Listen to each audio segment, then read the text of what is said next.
വീട് വിട്ടിറങ്ങിയ മകൻ 23 വർഷങ്ങൾക്ക് ശേഷം തിരികെ എത്തുകയാണ്.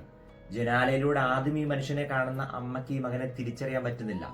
അമ്മ ഈ അപ്പനോട് പറയുകയാണ്, ഇതാ നോക്കൂ, ഒരു തടിമാടനായൊരു ആള് അവിടെ വന്ന് നിൽപ്പുണ്ട്, ഒന്ന് പോയിട്ടൊന്ന് വാതിൽ തുറക്കുക, എന്താണെന്നൊക്കെ ചോദിക്കുക.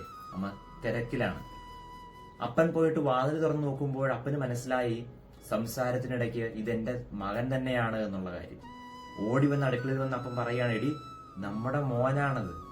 ഉടനെ ഇട്ടെറിഞ്ഞ് വെച്ചിട്ട് ഓടി ചെന്നിട്ട് മകനെ കെട്ടിപ്പിടിച്ചിട്ട് ഈ അമ്മ പറയുകയാണ്, മോനെ നീ എവിടെയായിരുന്നു ഇത്രയും കാലം? നീ വല്ലാതെ അങ്ങ് മെലിഞ്ഞു പോയല്ലോ. അത്രയും നേരം തടിയനാണ് എന്ന് പറഞ്ഞ ആ അമ്മ തന്നെ പറയുകയാണ് ഇപ്പോൾ നീ മെലിഞ്ഞു പോയല്ലോ എന്നുള്ളത്.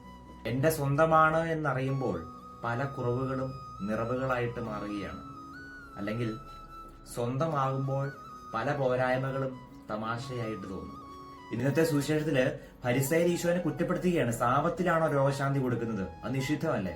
ഈശോ ചോദിക്കുന്ന ഒരു ചോദ്യമുണ്ട്, നിങ്ങളുടെ സ്വന്തം ആടാണ് ഒരു കുഴിയിൽ വീണത് എങ്കിൽ നിങ്ങൾ അതിനെ രക്ഷിക്കാതിരിക്കുമോ എന്നുള്ളത്. ഈ സ്വന്തമല്ലാതെ ആകുമ്പോഴാണ് പലപ്പോഴും മറ്റുള്ളവർ നമുക്ക് അന്യരായിട്ട് തീരുന്നത്, മറ്റുള്ളവരിൽ നമ്മൾ കുറ്റം കാണുന്നത്, മറ്റുള്ളവരെ പറ്റി നമ്മൾ നാട് നീളെ പറഞ്ഞുകൊണ്ട് കിടക്കുന്നത് അവൻ നമുക്ക് സ്വന്തമല്ലാതാകുമ്പോഴാണ്. എല്ലാവരും ഒന്ന് ചേർത്ത് പിടിച്ചു നോക്കിക്കേ, അപ്പോൾ അവരുടെ കുറവുകളൊക്കെ ഉണ്ടല്ലോ വെറും ഒരു തമാശയായിട്ട് തോന്നും നമുക്ക്. ഈ ബന്ധങ്ങളിലെ അകൽച്ചകളൊക്കെ അവിടെ ഇല്ലാതെയാകും.